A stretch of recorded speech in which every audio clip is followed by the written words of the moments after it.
Hey everyone, Peter here with dyslexiaconnect.com. Welcome to another episode.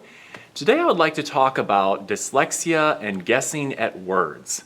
This is a really big problem for a lot of dyslexic children and adults, and it's a major problem with spelling and also reading, and it's very widespread, so I thought I would talk about that today.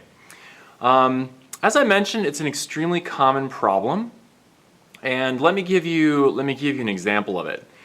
Earlier this week, one of the students in our online tutoring program was reading a paragraph about the Mississippi River. They were reading that the Mississippi River flows from the north to the south. They got to the word flow, and instead of reading flow, they read follow. They saw the F and the L in the word, and instead of putting that together as the blend, the consonant blend at the beginning of the word, they just simply said follow and went right on. So it read something like the Mississippi River follows north to south, just like that. And this is a huge issue. Guessing at words is something that we see with many students when they enter our program. We work a lot on helping them fix that and helping them to avoid guessing at words and start using the skills they acquire in tutoring to actually read the words. Now, let's for a moment talk about why this is a big problem. So some people see this and they say, well, you know, they got most of the words in the sentence. It's not a big deal if they guess at a couple of them here and there.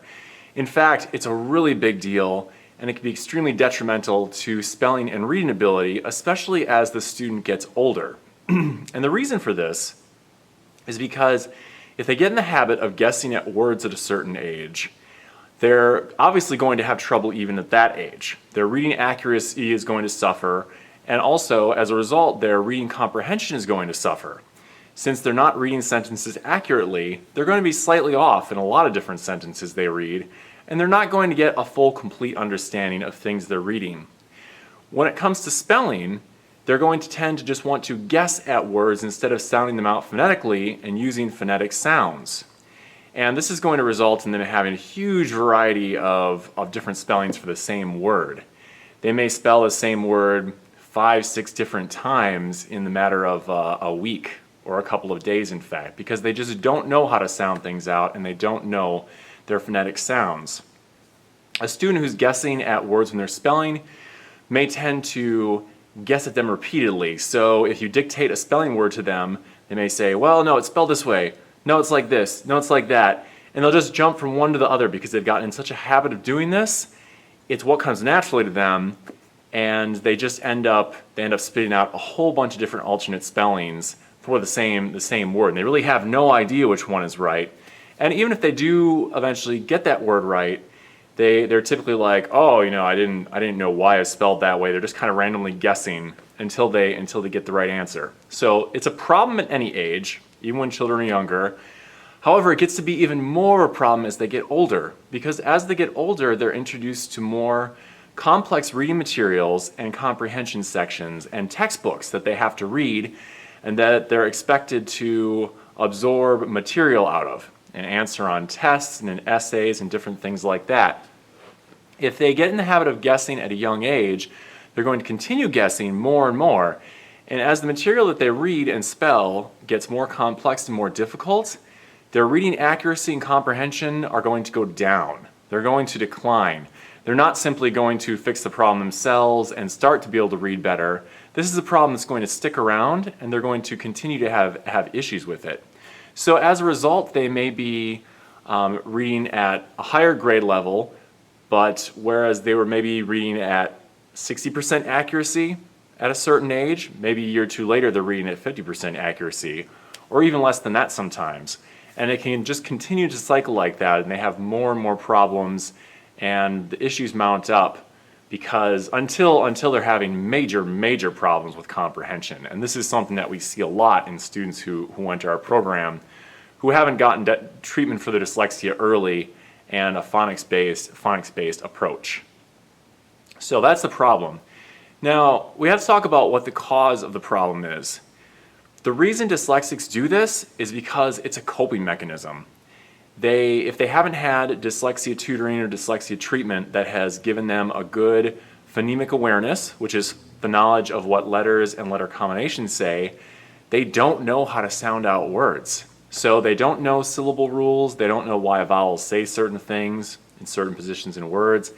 They don't know what letters and letter combinations say. So as a result, when they approach a word they don't know, they've gotten in the habit of simply guessing at it.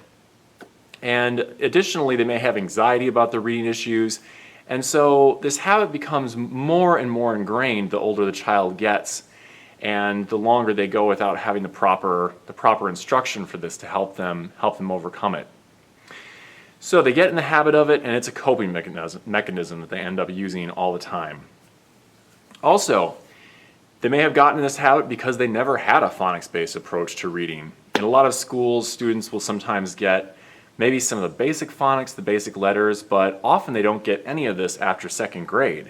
So if a student at that point is having any trouble, as most dyslexics typically are at that point because they haven't had the type of phonics instruction they need, they just simply, it's either sink or swim, and they start to have more and more problems, and they develop that guessing mechanism as a coping mechanism. I should say they start to guess as a coping mechanism.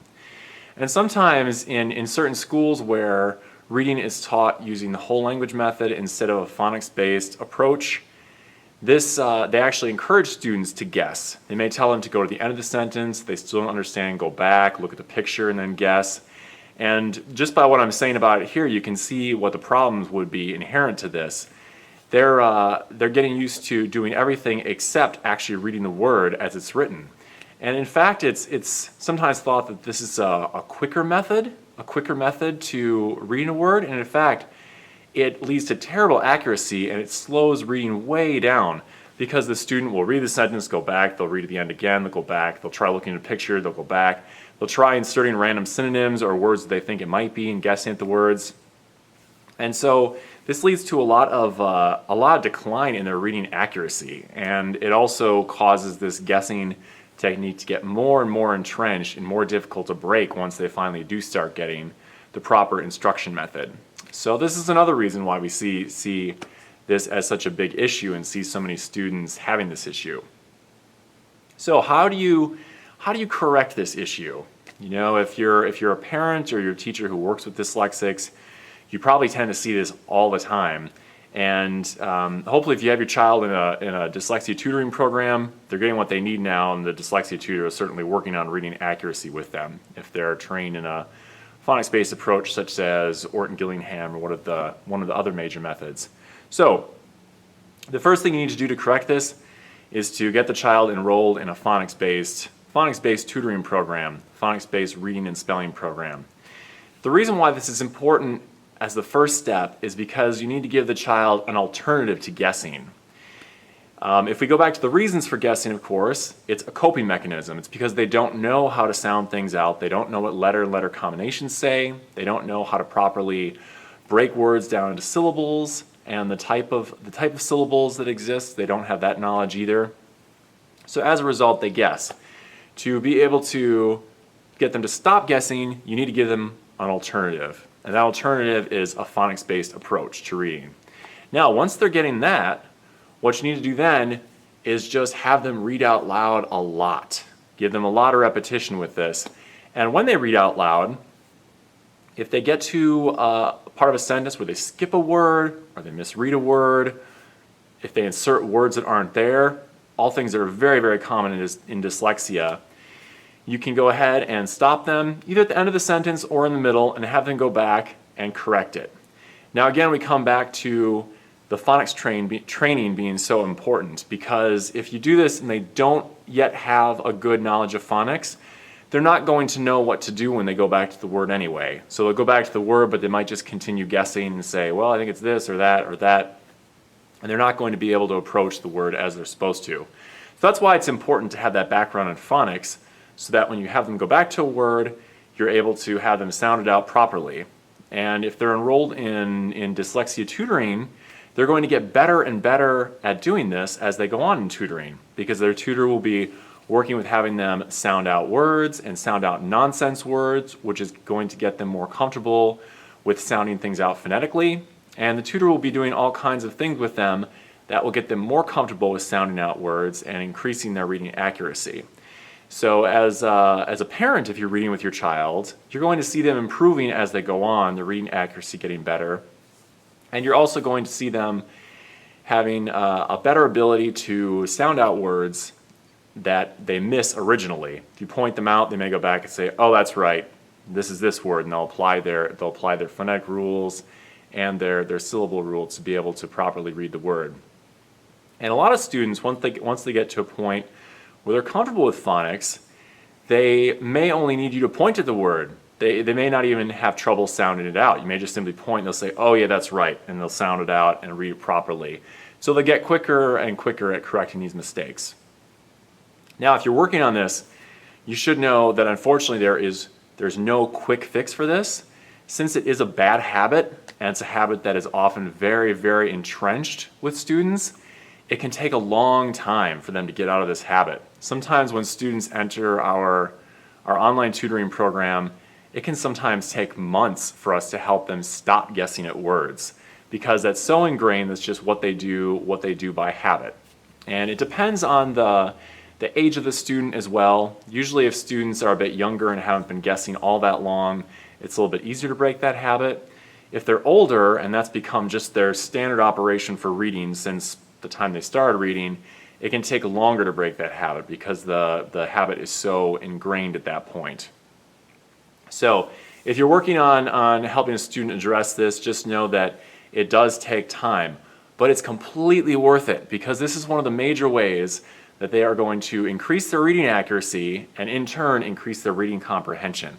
So it's worth it to work on, and this is one of the things that we work on a lot in our dyslexia tutoring program because it's so important to increasing reading and spelling ability. So thanks a lot for watching again today. If you have any questions at all, please feel free to post them. I love responding to your questions. You can follow us on Twitter, Facebook. Please subscribe to our YouTube channel if you'd like to see more videos. And check us out on our website. Our website is www.dyslexiaconnect.com. We have more information about dyslexia there, and we also have a lot of information about our online dyslexia tutoring program, if you're interested in that at all. We work with children, teens, and adults. So thanks for watching, and I will see you next time. Bye-bye.